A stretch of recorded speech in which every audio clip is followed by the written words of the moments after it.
particular, the group of people most affected are 15 to 24-year-olds, maybe 15 to 49-year-olds as a whole. So that's your sort of sexually active most sexually active population.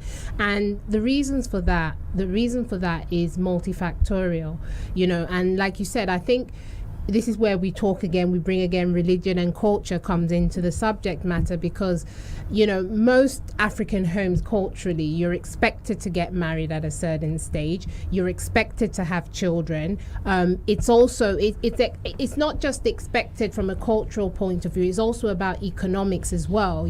Sometimes it's like you might be the breadwinner of your family, from a woman's perspective, and you meet a man that's rich and can help and support you and your family, and so sometimes those conditions force you into early marriage than normal. And the African culture, so to speak, I mean, things are changing, but I have to say, please don't hate me out there for saying this, men, but like, it allows men to be promiscuous, more so than women. And unfortunately, and a lot of men don't always like using condoms, and because the men have more of the power, a lot of times the women have to play to this. So like you said, for some women, and this is where awareness, education, empowerment, and that's what I try to use my organization to do with sports, to engage this young woman, to use it as a safe haven to speak to them about all these things, because a lot of them are under pressure, like some of these men, sugar daddies, whatever you want to call them, like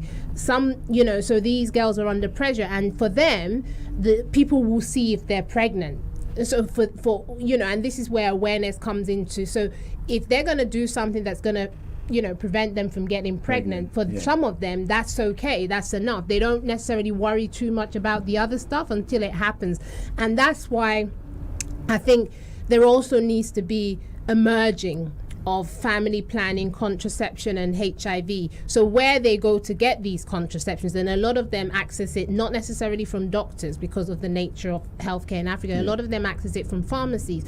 And I know, doing what I do, where I do free health screens, like HIV, I cover all those. So we speak to them. Our testing rate has been higher than even the national rate because of the way we try and do the testing without stigmatization.